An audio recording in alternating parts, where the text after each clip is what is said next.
Good evening, ladies and gentlemen. Welcome again to Straight Talk with Grover Thornton, a program designed to inform, educate, and inspire you so you can know how governments, state, local, and national impact our lives. There's so many critical things going on in the nation today. Um, it's just so many things. And Black History is over for the month of February, but like the gentleman wrote the article said, everyone is Black History. And I think when I could talk about Black history, it's for our benefit and for our children, because you know what's going on in Florida with that sorry man, uh, Governor DeSantis. He wants to move all of Black history out of the schools. Uh, they're threatening the board education members, and they are not trying to convey the right type of information to people. They want people to realize and to think that America has always been a nation where all citizens are treated the same.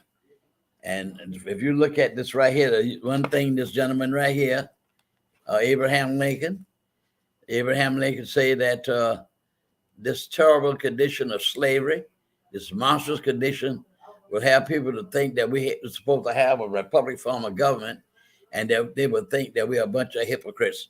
And that's exactly what our country is. And it all started with this gentleman right here.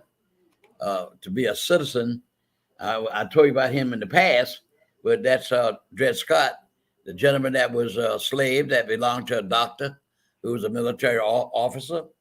And he was transferred, as military people transfer you all around and do it to a duty here, there, and yonder. So he was transferred to Illinois. So when he was a free territory, he thought that then he would be free, get his freedom and be a free man. But it went before the Supreme Court, and the court rejected him, say that he did not have no rights that a white man has a right to honor. Secondly, he was not a citizen of the nation, and he had no right in the first place to bring a suit before the Supreme Court. So, and we came here in 1619. And from 1619 up to down, we've been over 400 years, and we still fight for freedom. Now, I'm not going to talk too much about this gentleman tonight, but our next section, next month, Lord's willing, I'm going to tell you about this gentleman right here. This gentleman right here, Willie Lynch, a man that lived in the West Indies. He was a plantation owner of slaves. And they invited him to come to America to tell them how to control black folk. And I'm not going to use the N-word, but you know what he called them. And I'm not going to use that on my show. But that's one of the things that I'm going to tell you about, some of the things, and how he taught things to intimidate, fear, confusion, chaos among the people. But I will tell you about him next month, because we got a guest on our show tonight, a very distinguished guest in my judgment, and you'll know who he is shortly. Next thing I want to tell you now, when it started in 1896, after the Plessy case, the decision came out on separate but equal. I'm finished with that. Separate but equal. Now I'm going to show you when this is separate but equal, and black people were always treated terrible. They never was equal, but it always was separate. They even at the University of Oklahoma, I think it was Oklahoma, but Thurgood Marshall argued a case to get a person who has a degree, but he wanted to get a master's degree from that university, and this institution applied the separate but equal doctrine. When the young man was in the classroom, they put a wall. Oh my gosh, some white people. They installed a wall between him and the other classes, so he's separate, but he's getting the equal treatment like the white students were getting. America, supposed to be a country of democracy, still a hypocritical country. Now, here's what I want to show you, a pearl example of the separate but equal. Now, look at these two. Look very careful at these two water fountains that I'm going to show you. Two water fountains that I'm going to show you. You see, look at the one black folk had to drink out of. Look at the one nice one the white folk had to drink out of. And look at the pipes that are running under each fountain. all the water coming from the same place. How ridiculous. Like Robert Kennedy said when he was testifying for the Civil Rights Bill, he said a white prostitute could go into any hotel in the South with a dog. When a black man, educated man, whether he's educated or not, he's a human being. But just let's say for an educated man, a doctor, lawyer, school teacher, some professional person, could not go in where a dog could go in. But a prostitute, unbelievable. That's why they don't want the white children to know how they treat the black people. But this critical race theory business, they want them to believe that America has always been a sweet country. You have to tell the history. America has been a terrible country with respect to African Americans. Now look how they're doing to the Jewish people even to this day. This is terrible. Semitism is terrible. How they're doing the Jewish people. But I got something to tell you, whether you like it or not. The Jewish people, God's chosen people. And I'm going to tell you, the reason why America gets blessed because the word of God says, God will bless the country that perhaps support Israel. That's why the country has been able to sustain itself. But we're falling by the wayside. Now, let me just show you, as we move on some of the history here, things that black folk have done. I want you to look at this. I apologize. I don't have an excellent picture like I had one. I gave it away. But I will get another one. But you've seen this, the picture of the U.S. Capitol. You have seen that picture on television. You've seen the picture of that Capitol. Have you seen that black statue on top of that Capitol building? You have seen it. There's nowhere in the world you can't. If you watch television, see the news, you have not seen that black statue. But that statue was created by a black man. I couldn't find my magazine this afternoon. I looked and looked, but if I ever find it, I will give you his name. But let me tell you the things about him. He was a slave owned by a slave master, and he did work for the government before. He was very skilled and an artist, dealing with things like metal and creating statues. So the government employed him and through his master, and they paid him. It took him 31 days or 30 days to do this. And that's been on top of that Capitol for over 200 years. But here's a sad thing. The master that owned him negotiated with the government to get the right price for the work. And I think he was given $1,500. And the black man who did, I think his name was Reed, he was given $300 something by his master. But here's the thing. He could only work on Sundays. He wouldn't let him work the rest of the week because he knew he had to pay him. He only paid him for the Sundays working. And he wound up with over $1,500, and the slave got $300 something. But I'll find my magazine before this program continue off of air, but I looked at them for a while. Now, as we move forward towards the 50s, and I want to show you this wonderful picture here. The Brown versus Board of Education. And you can see for the first time, I don't believe anybody got a picture of this man in Savannah other than me and myself, Reverend Brown. And that's his daughter, Linda, on the sofa. She was the one that had to walk 3 miles almost to school, and the white school was right behind where she lived, not far from where she lived. And Everett, Topeka, Kansas. And NAACP filed a suit, Brown versus Board of Education, before the states. It was Virginia, it was Delaware, it was South Carolina, and the District of Columbia, South Carolina. When the District of Washington, D.C., I apologize. The District was Washington, D.C. Those were the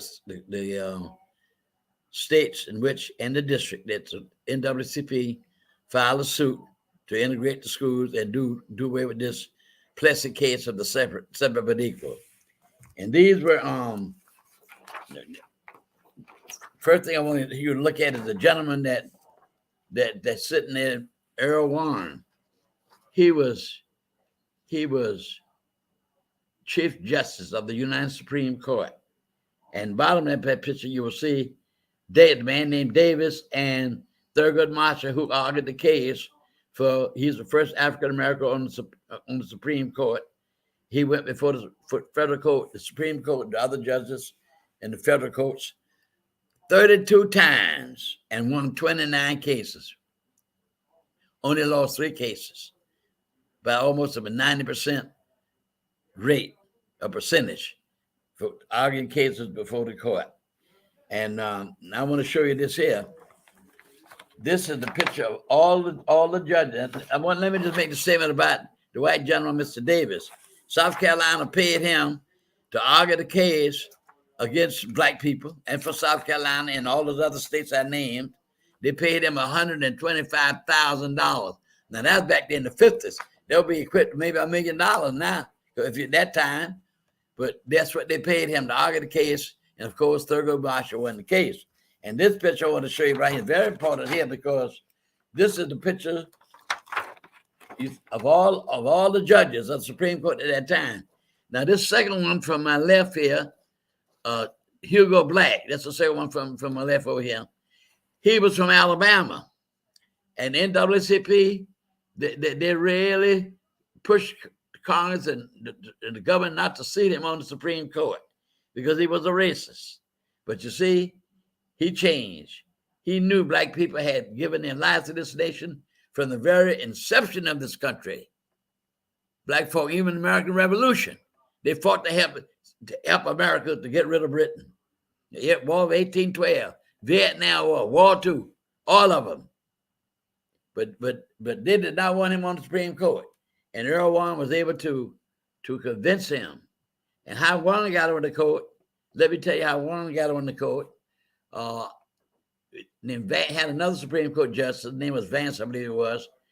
And Thurgood Marshall would always talk about the case when it was over for that particular day. And of course, the lawyers began to discuss to see what the errors might be, etc. And the chief, that justice, his name was Vance, I believe it was. He became ill. He had a heart attack. And Thurgood Marshall, they was worried about him because they didn't know what position he would take during the oral arguments when they're arguing about themselves, discussing in their chambers. We show you how God was in everything. He died. And when he died, Thurgood Marshall felt better because Earl Warren was very active as a Republican from California. From Los Angeles, I believe it was, from California for sure. And he played football and all with black people. He knew black friends and everything. And when he became Chief Justice of the Supreme Court appointed by President Eisenhower appointed him because he was very instrumental in trying to bring the Republic of California into the election for Eisenhower. But Eisenhower sort of regretted that he made that decision because he influenced the people to do away with segregation. And we ought to know what he did with Little Rock. Eisenhower called out the troops. So to enforce the president couldn't do it, but that he had to do that because it was a Supreme Court order.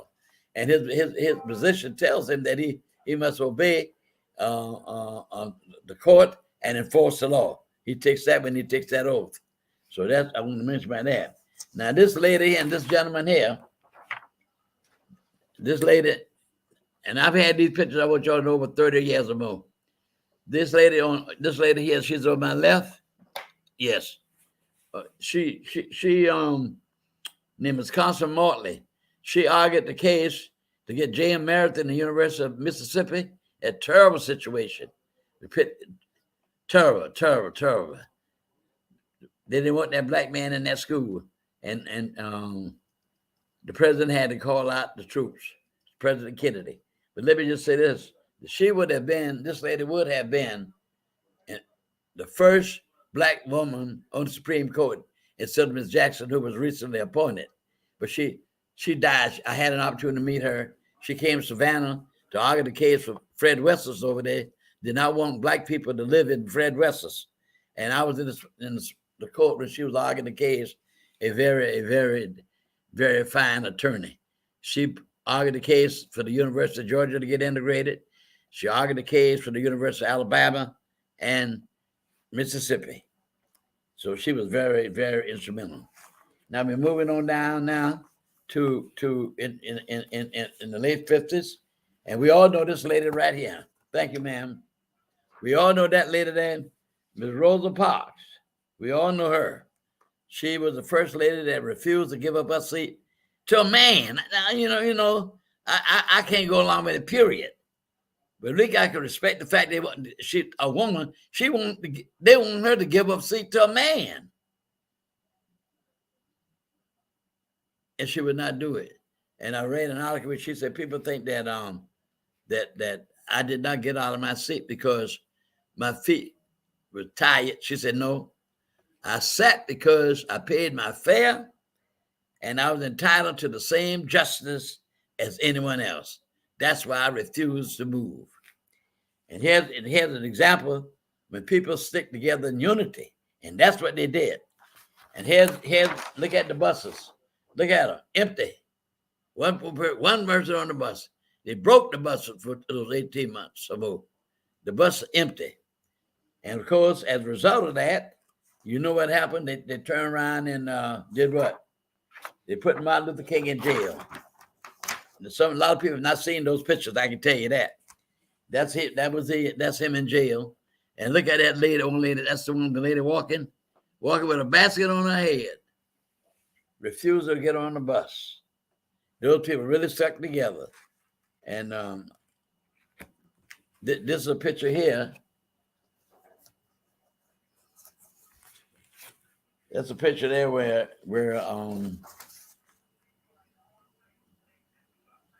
Martin Luther King was released out of jail on a bond, and he was released on a $500 bond, and the judge released him.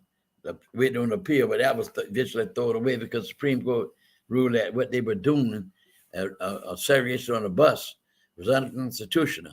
There were cases on the bus where the old bus driver was so nasty, black people had to step on the bus, put their fare in that container that they had for the monies, and many times they would step off the bus to go get on the bus in the back, and the driver would pull off and leave them standing. How dirty that was. They have done some dirty things to black people. Dirty things, like in Birmingham, with the holes of knocking the women down with the holes of the dogs, that bloody Sunday mess. My Lord. Now, and I had another picture here to show you, and it was a picture of this one right here. In 1964, you can see President Lyndon Johnson signing the 1964 Civil Rights Bill, which gave you the right to go into the movies like anybody else, hotels, motels, movies, anybody else. And you had a right that you could sue them. So most of the people fell in line with the Supreme Court. That's an order. It's a federal law. Like Dr. King said, I can't make you love me, but the law would protect me. That's why we want to get the same treatment as any other American. Now, as a result of that, this gentleman right here, look at it real good, Lester Maddox. He had a restaurant in Atlanta called, I think it was Pick Rick, and it's a chicken restaurant. And after President Johnson signed the bill, several black gentlemen went in to buy some chicken. And so white guys were in there with some axe hounds, and they ran him out. And you got the small picture of him. He came out with a pistol. You got it? The pistol. That's him with a pistol. That's what he did against the people out of his restaurant. But here's my point why I'm saying that to you, about him. I didn't know until I was reading magazines like I always do. And he was a high school dropout. He didn't even finish high school. Lester Maddox was a high school dropout, and a black man, educated, master's degree, PhD degree, could not be governor of Georgia. Don't you see how bad and sick these white people were in the South? And a lot of them still that way today. Especially in Florida right now. They're not raising hell about that man want to take history out of school, black history. You got German history, you got Japanese history. Why he want to take out African American history? It's a part of America. No, it's just as much America as the American Revolution, as the Civil War. Because they don't want these white children to see how bad they treated black people. I was looking at TV one night, and two white girls, one went to one fountain, one went to the other, one went to the one that black, and the other went to the one that white. So the one that drank out of the white said to the girl that drank out the black one, she said, "Oh, you're drinking out that one." And she said, "Well, what's the difference? All tastes the same. I don't see no different than the taste." It's ignorance, what it is. Absolutely ignorance. When you judge a person on the basis of their color, you judge a person on the basis of the character, what type of individual it is. So I want to say that because we were going to get them so we can bring my guests on, but I just want to say I want to say this for you to know that African Americans did a great lot of things in this nation, and you want to do away with the history. And when next month, when I'm going to tell you about the Willie Lynch, and I'm explaining to you about the triangular trade that brought over 10 million of us in this nation, many against our will, stolen, sold, many by our own people, sold our people to those white traders. But I want to let you know some of the things that African Americans did. For instance, for this nation, when you get ready to do your clothes and ironing, the ironing board was invented by a black woman named Sarah Boono, Boono. She invented the ironing board. A gentleman named Walter Simmons, he invented the comb that you comb your hair with. And a lady named Lydia Newman, she invented the hairbrush. And a gentleman named Lloyd Ray invented the dustpan. These are things that everybody used. They were invented by black people. And a gentleman named Thomas Stewart, he invented the mop.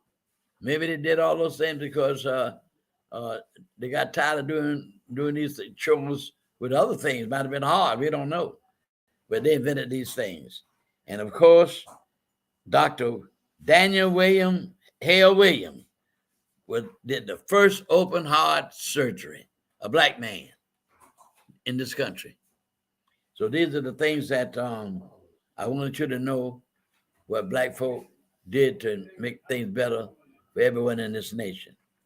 Now, I want to just say one thing. We got our guests coming in. I wanted to show some of those things we have on the photo so you can look and see for yourselves. And I have many more. That was my hobby back then 25, 30 years ago. I take these articles, cut them out, had them laminated for history. I never thought I'd be doing this tonight and showing them to people. But that was my hobby. I read, and I kept articles, cut them out and had them laminated. And I would go into several schools and show a lot of different pictures and everything. I have them on those type of materials that you can show. Now, what I want to do now is introduce you to our guest. Is our guest all ready to come onto the show? Not just yet. You want to go over the news? Ma'am. He's not in yet. He's not in yet. He's not ready? No, not yet. Is he here tonight? I don't see him yet. Well, we're supposed to have had Reverend Ellis, Chester Ellis, chairman of the Community Commission. And I wanted to talk with him about things going into the community and how we situated financially and some other issues I wanted to talk with him on. I was asked why the mayor has not been on the show. I want everybody to know that I've invited him more than one time. About 3 weeks ago, I talked to his secretary. She told me that he was in Atlanta being honored as one of the most influential persons in Georgia. And I asked her, would she please inform him that I had called, and would he please call me because I wanted to invite him onto the show. I even asked my minister to invite him. So evidently, I'm sure that he would not have told me if he had not told that, and then I'm sure he had conveyed my request. But anyway, I did not hear from him. But maybe he would call me if he does, good. If he doesn't, still good. But I invited him. I invited people that I know are running for office.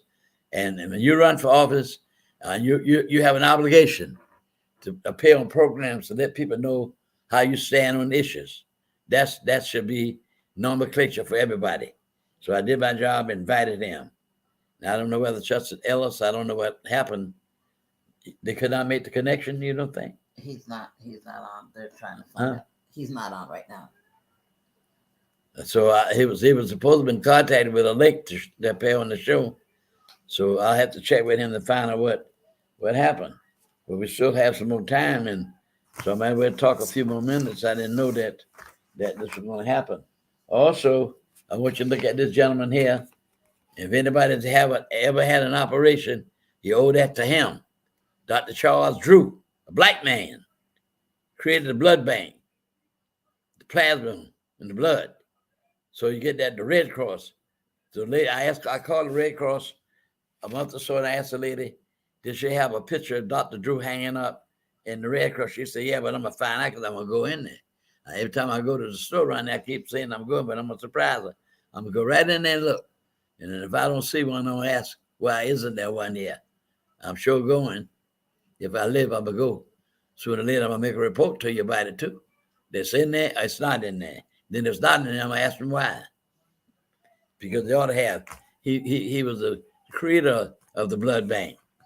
Well, we still didn't have my guests like I thought I would have had, but we would go on anyhow until when you plan your program, you plan for a certain amount of time for the guests and to expel other information to the audience. And that's what I had hoped to do. But anyway, I do have some other things I want to speak on. Number one, from the national news, and we'll talk about these guns. Guns. I don't know why Congress will not pass this assault weapon ban. I don't understand it. What I say to one of my friends, I said, well, if somebody shot and killed, God forbid, Senator Cruz' son or daughter, or one of those guys like that, and they do something, even the man that's president of the National Rifle Association, I don't see why they don't need to stop not having background checks. Everybody should be checked for guns. And I want you to know there were 3,500, according to the news yesterday on the television, 3,597 children, just say grown people, children were shot and killed with guns last year in America. There's no country in the world that has this type of problem like America has, because they take the Second Amendment and twisted it. Second Amendment, Obama going after your guns, Obama going after your guns. The Second Amendment, they want to destroy the Second Amendment. It says the right to keep and bear arms. It did say this is the mess. Tell me, our governor here in Georgia gives you a right to walk all down the street with guns. So you're creating that kind of environment. When you create that type of environment, that's the results that you're going to get.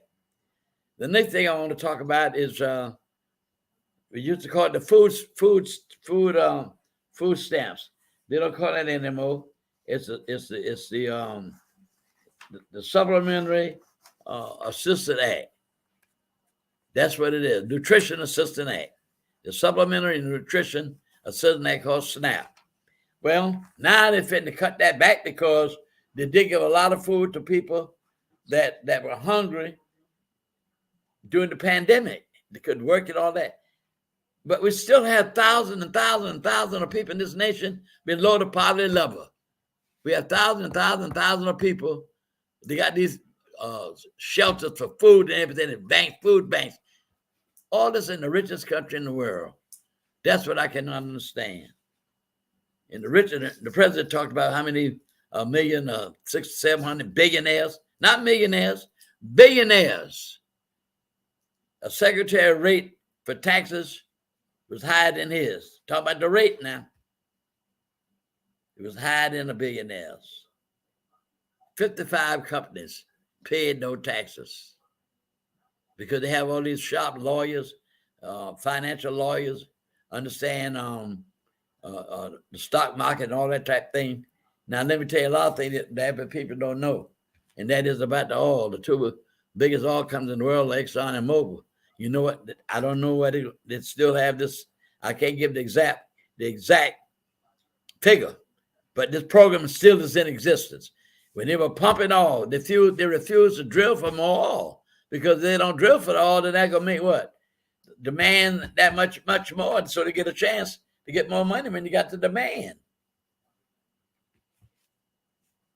This is one of the things that all companies have that the average person does not know, that have known for years. Let's hypothetically say that one of the oil companies produce 1 million barrels a day. Say 1 million barrels a day. Then you see, when he produce 1 million barrels a day, maybe the first 800-900 or more, they don't pay no taxes on it. So what does that mean? When they refine it and make it into gas or other substances that is used for oil, all that's profit. Always a racket. All that's profit. So many barrels a day that's produced, they pay no taxes on it. So that's clear money. That's clear money.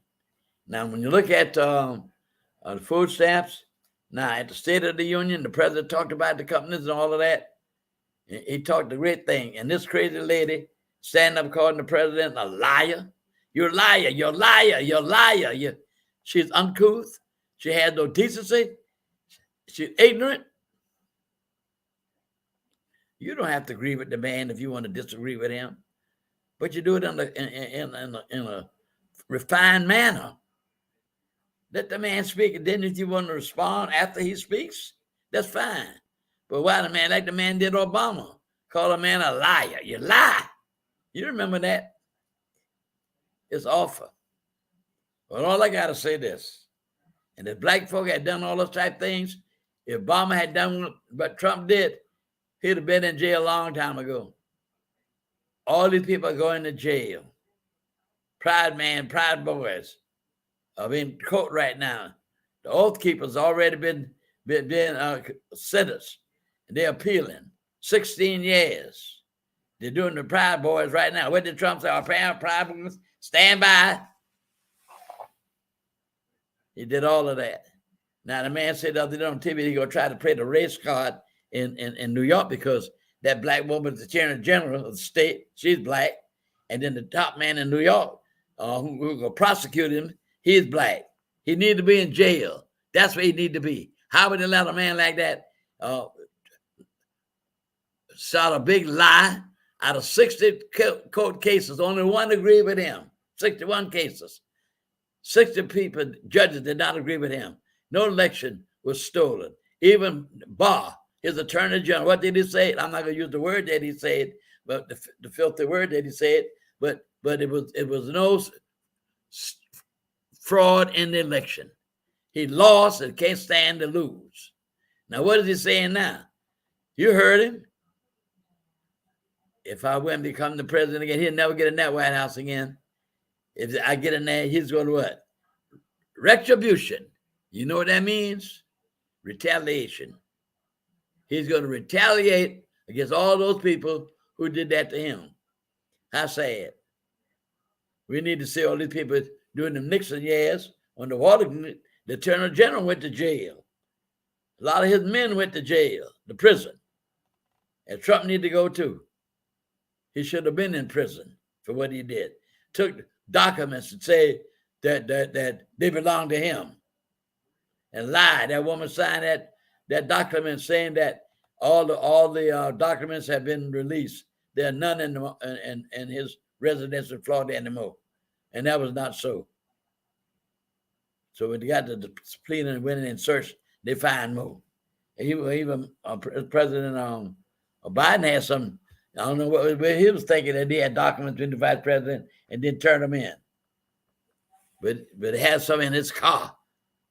But his garage door was locked and nobody could take him. The fact of the matter is, I'm not going to uphold him. He was wrong to have him. He should have turned him in. But he turned him in immediately and then had to call the FBI to search to make sure there are no others in this house. He didn't do that. Trump said they belonged to him and lied about him. We don't know what he did. This man, like I said on this show a long time ago, this man, Trump, is a cancer on this nation. It's the first time in over 200 years a president did what he did. So we don't have a precedent to look at, see what happened. So like what is his name? Prince. Oh, we don't know. I hope we don't put him in jail. And then the man said he ought to have been hung. You could have hanged him. They should have hanged him. And that's what he's saying to him. He don't want to see him go to jail. Unbelievable. And how about, well, that's unprecedented. The whole thing is unprecedented. The man need to go to jail. That's where he need to go. He's not above the law. So we'll see what happens. So I was I'm so disappointed that my guest didn't show up here tonight. I'm really disappointed. But things happen in life, so I don't know what happened. Something might have happened. I know he would not have automatically refused to come. He would not have done that. Something must have happened. I'll check with him when I get home. Out of the show. I'm home, but I don't consider myself home when I'm here doing my business. I want to say that we have over, one more thing I want to say to the union. I talked about that, direct parole. Another thing Trump said, if he became president, think about this.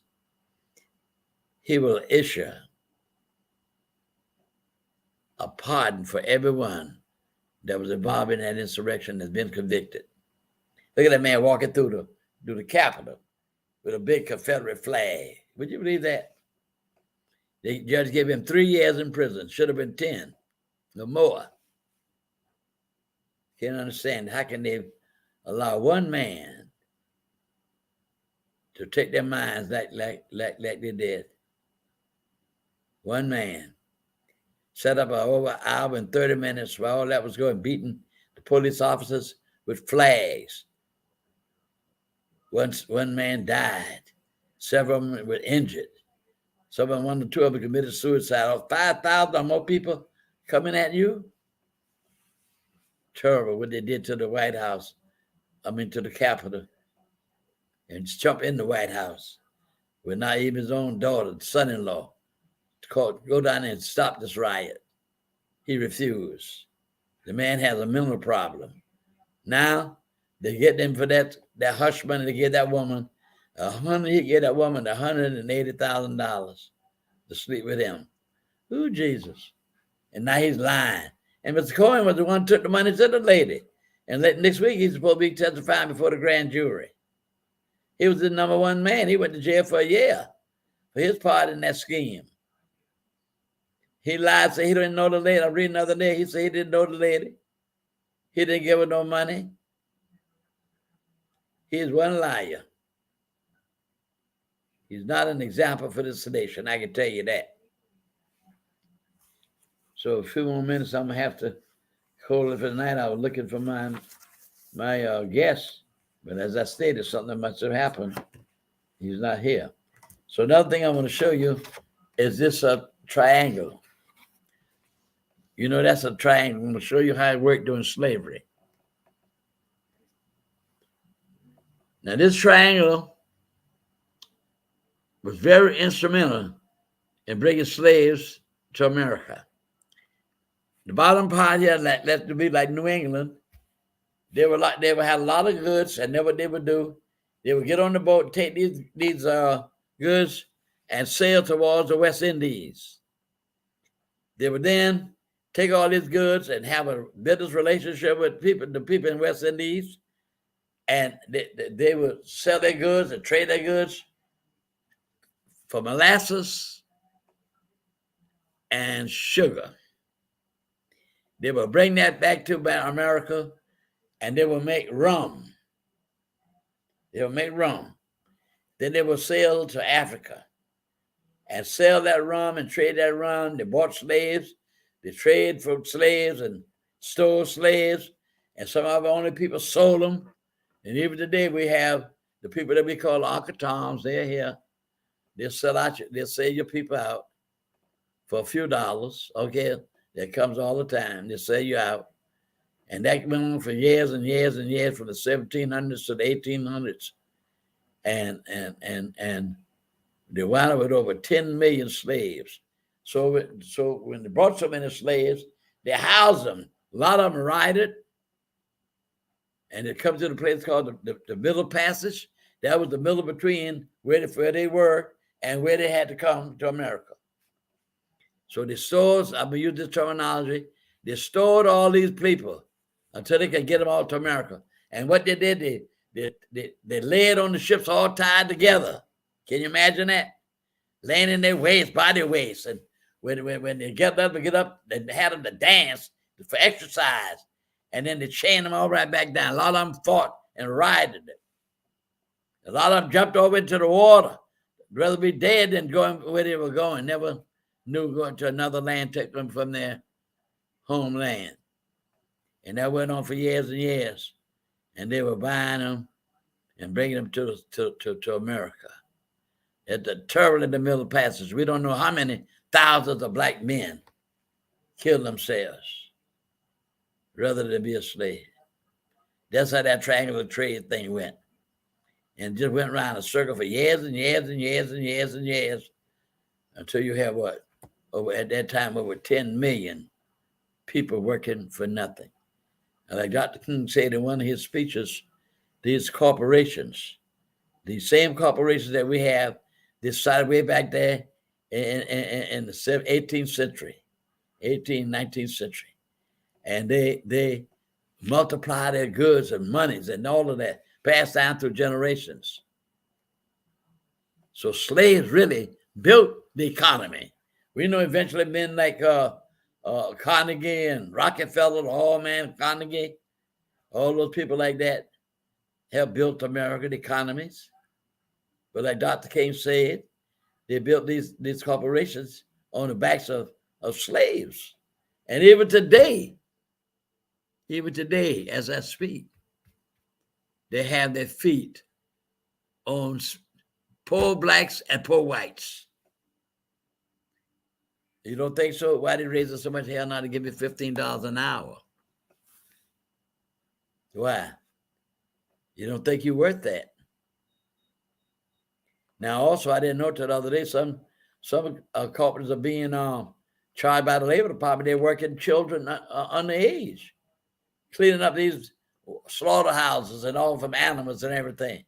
That's against the law.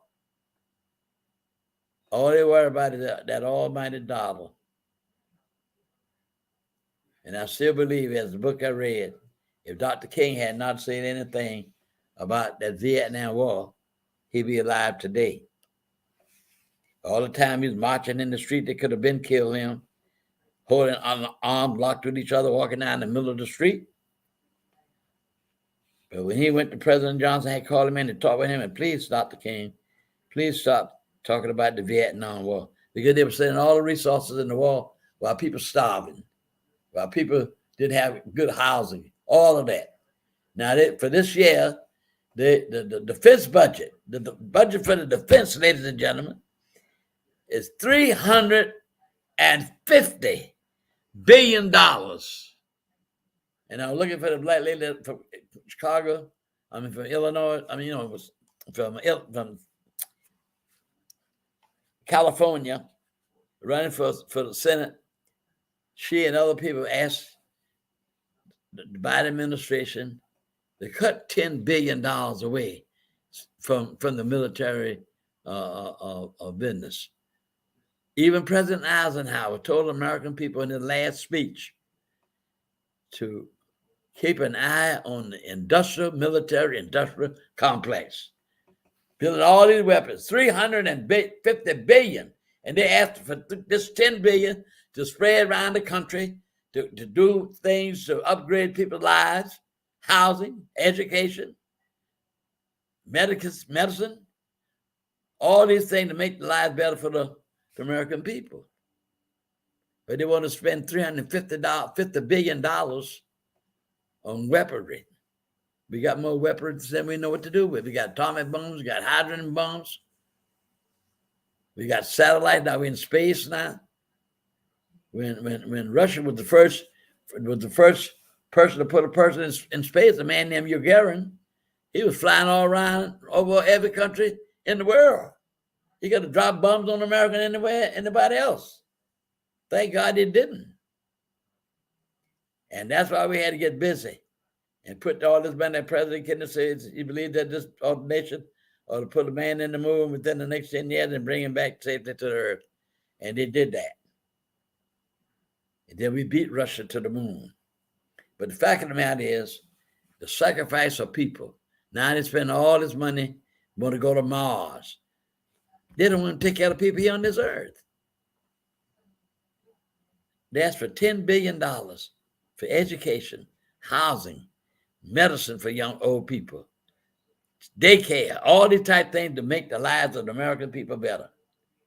Just $10 billion away from that $350 billion that they have. Now they're messing around like this still yet, have not even approved the budget so the American government can pay the bills that they owe. It's awful. And why? The Republicans are controlling Congress by 4 votes.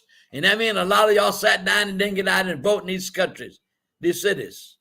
And allowed this country to be in hostage by 4 votes. And that crazy woman agreeing. And McCarthy. Like the man said this on the television, she running the thing, he's holding the title, but she's running it. 4 votes. And they would have had still control of the Congress. But we know we got the Senate because of Mr. Wolof, and of course, that crazy boy, Herschel Walker, they used, made a fool out of him. And we already got the Jewish fellows, Osloff, I think his name is.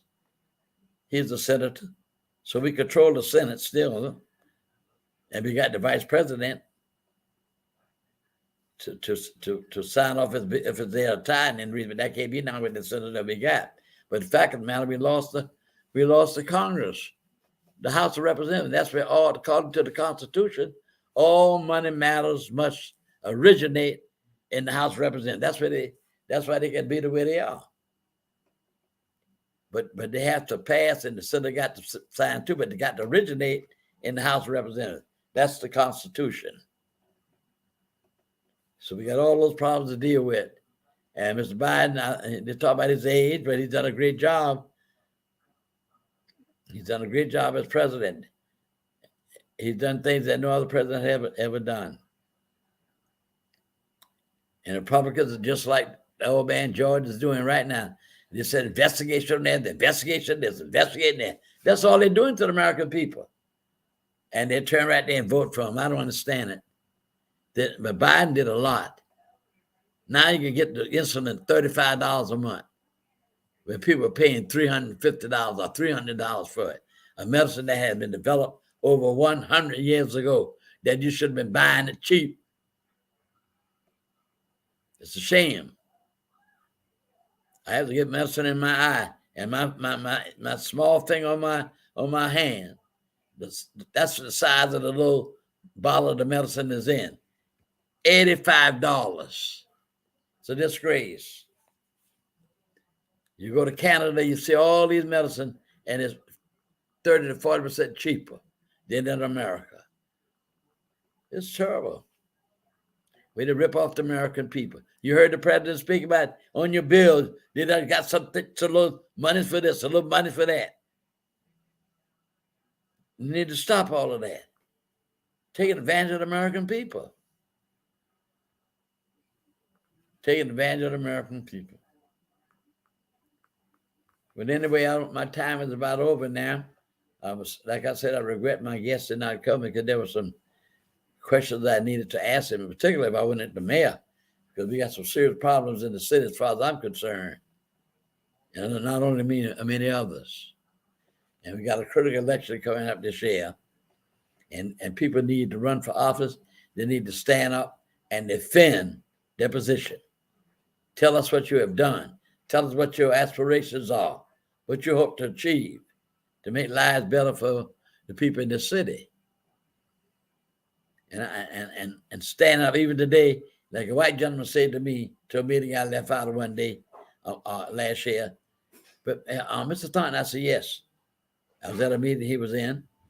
He said, when are they going to take all those Confederate things out of Forsyth Park. I don't know why the city government not doing anything about it. Nobody's speaking out. And yet, when I look at the TV last year, Richmond, Virginia, the biggest statue there is to be held was being taken down, and it was Robert E. Lee. I just saw the big cranes taking that gigantic statue down. It didn't come down just because they said, let's take it down. The people, the leaders in the government spoke out against it. I don't understand myself. Everybody don't speak out. I don't think there's a lot of wrongdoings and nobody says nothing. Nobody says nothing. And lastly, I'm going to say this here. As far as local, I thought I had, my guest had been local, but this gentleman right here, if we had more men like him, this would be a great city. I tell you, that's Dr. Ralph Mark Gilbert, pastor of the First Baptist Church when he came in 1939. He was a brilliant man. He started, the NAACP was down to nothing. He survived the NAACP. Then he went throughout the state of Georgia and set up 40 chapters of the NAACP, the largest in the country.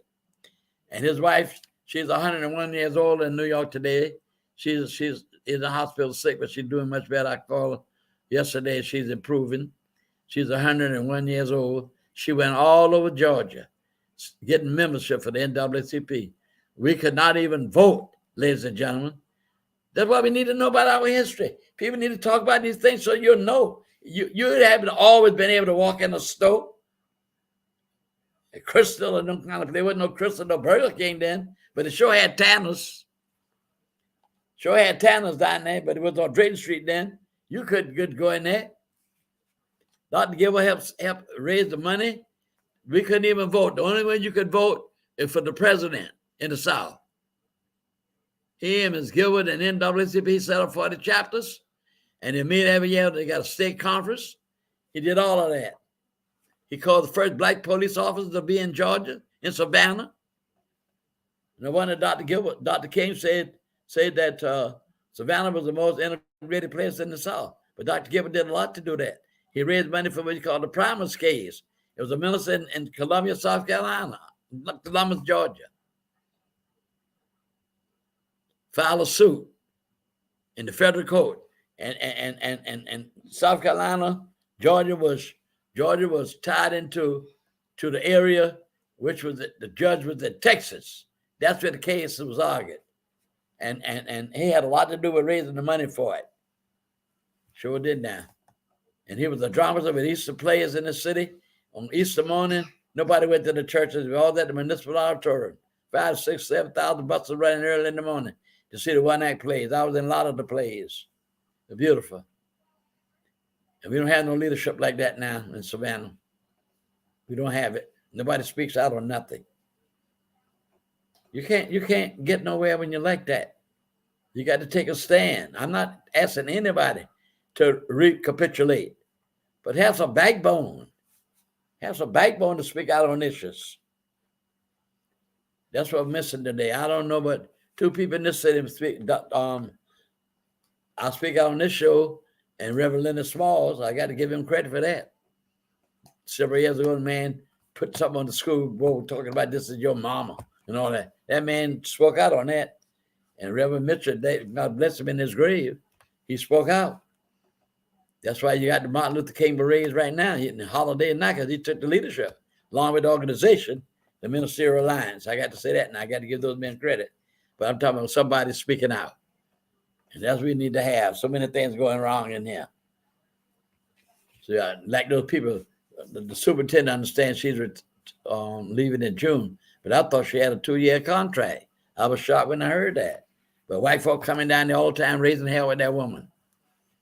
She's doing the best she can running the school system. Very qualified. I don't know why they like that. I really don't. I really don't know why they like that. I don't know. But Savannah's not like it used to be. I can tell you that.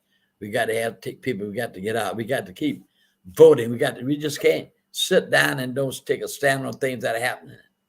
Because you see what they're doing. They're trying to put back us where we were. But we're not going back to that. But if you don't take a stand, they push you back. We have just about all the big cities in this country run by black mayors in. And we got all this poverty in this nation and in this city. I've been hearing 32% poverty for the longest. 32% poverty. These men in the jail just round the corner, round and round, revolving door and crying. Nobody working with them. Nobody having the corporations and businesses here. How many black men unemployed would you hire?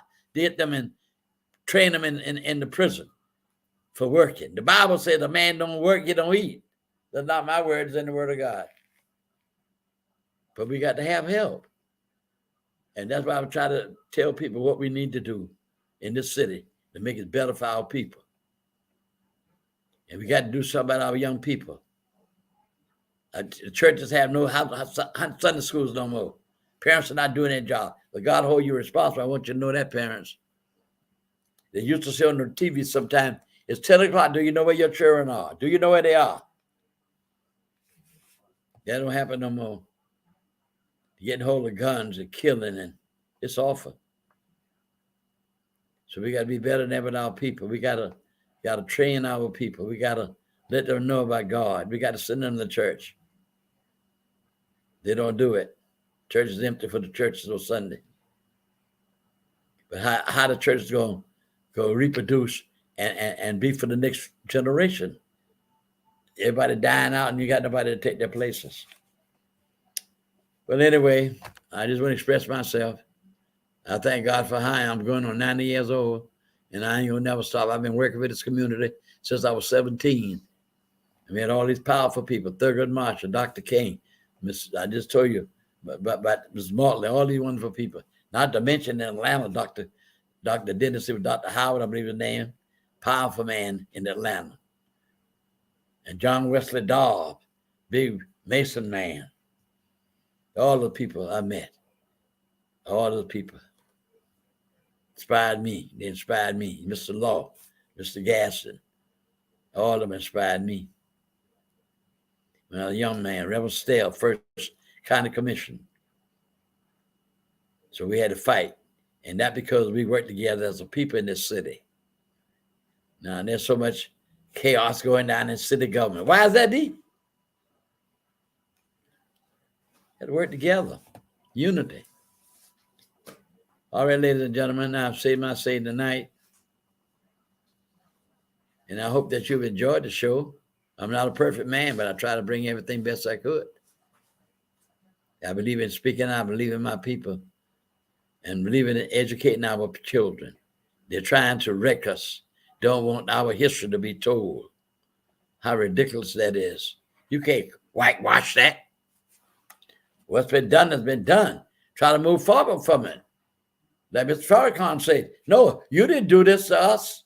Your former people in the past did this. But you ain't trying to make the condition better because you got the resources and everything. They'll make things better. So in reality, you're just as bad as the people that did this in the first place. One man worth $240 billion. $240 billion. And all this poverty around him.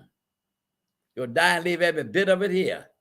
But that's what happened in the past. That's why money's been passed down through generations. And then, like Dr. King said, slaves built this economy, and they're still taking exploitation of poor whites and poor blacks to this day.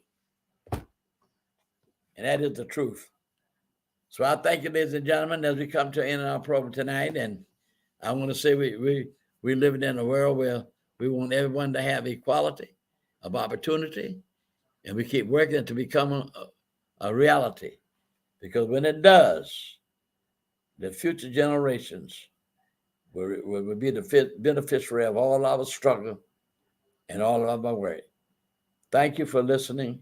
And if you wish to contact me, 925-1034, and I'll be glad to answer any questions you have. Not foolishness. I don't have time for that. But if you have a serious question, a serious comment, I will entertain that. Thank you very much. God bless you, and have a good evening.